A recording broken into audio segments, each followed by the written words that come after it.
Hey, what's up guys? Zach Sikich here. I want to thank you for attending our 19th annual Minnesota HP camp. This next 5-minute video here is going to be a summary of everything we did at camp. So let's check it out.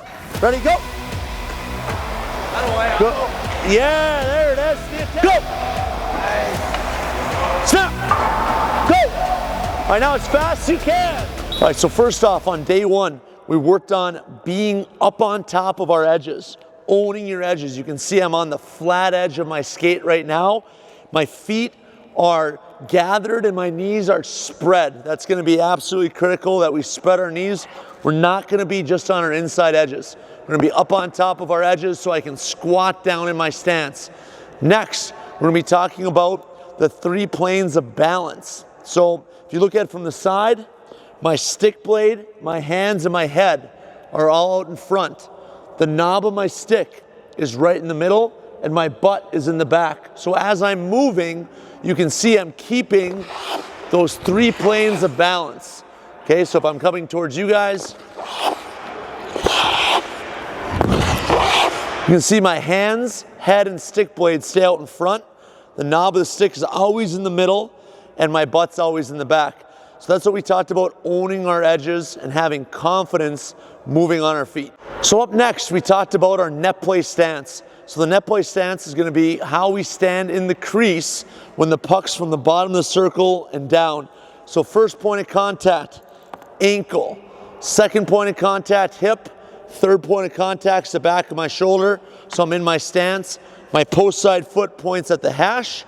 My inside foot points at the dot. So I can see the entire zone, okay? And a guy can't score on me from the corner because my foot's protected by my stick.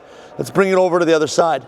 So net play stance on the left side here, ankle, hip, back of the shoulder. I can use a square stick placement, a backhand stick placement, or a forehand stick placement on my glove side. I want to make sure that I'm not playing with my arm inside the net like this. I can't use it.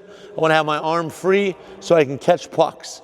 All right, next, out of a butterfly recovery, I'm going to snap down when the puck is shot below my eyes. So if the puck's shot up by my eyes, I'm going to stand up. If the shot's below my eyes, I'm going to butterfly. Now I'm down.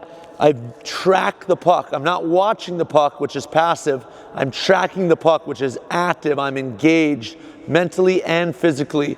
Puck goes down, rebound goes to the corner. What's going to happen? I'm going to stay visually attached to the puck. I'm going to clear my front side. I'm going to lift and rotate my back side. Now I'm going to recover up to my feet, right to the post. Okay, so remember those 4 points of motion are going to be track, rotate, load, and push. So if I'm moving to you right there, I track first, I rotate square, I load up, push, and set. Track, rotate, load, and push. Last couple main points when we're talking about how to stop the puck when the play's around the net.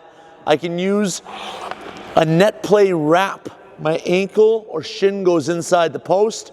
That's going to get my shoulder outside the post, and I can poke check on my glove side.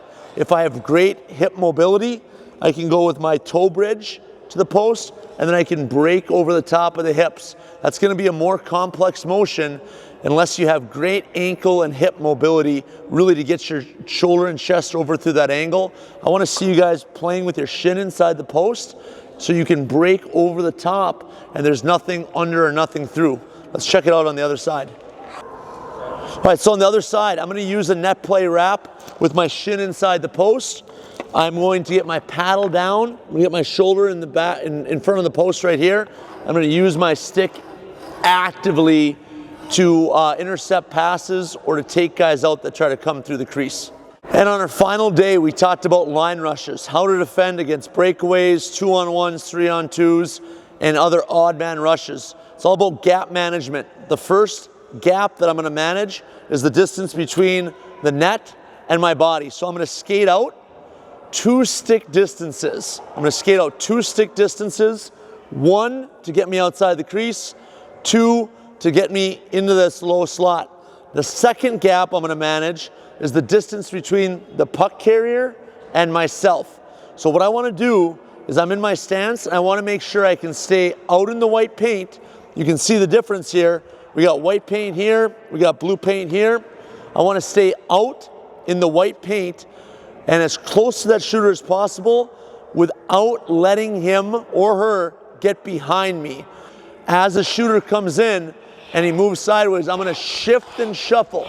I'm gonna shift and shuffle. I'm not gonna slide automatically. So if a shooter goes to the left, I'm not gonna automatically slide to the left. I'm gonna shift and shuffle my weight. And then when that shooter fires the puck, when the puck comes off his or her stick, I'm gonna butterfly, or if they attack a post, that's when I'm gonna slide to the post. So overall, we touched on balance and owning your edges. So staying up on top of your edges and having confidence in your edges. Next, we talked about the 3 planes of balance. Head, hand, stick blade out front, knob in the middle, butt in the back. We went into our butterfly recovery, butterflying when that puck's shot below our eyes and getting those 4 parts of movement down: track, rotate, load, and push. Next, we talked about our net play stance, 3 points of contact, ankle, hip, back of the shoulder, and finally, we touched on line rushes against. Looking forward to seeing everyone next year at our HP camp.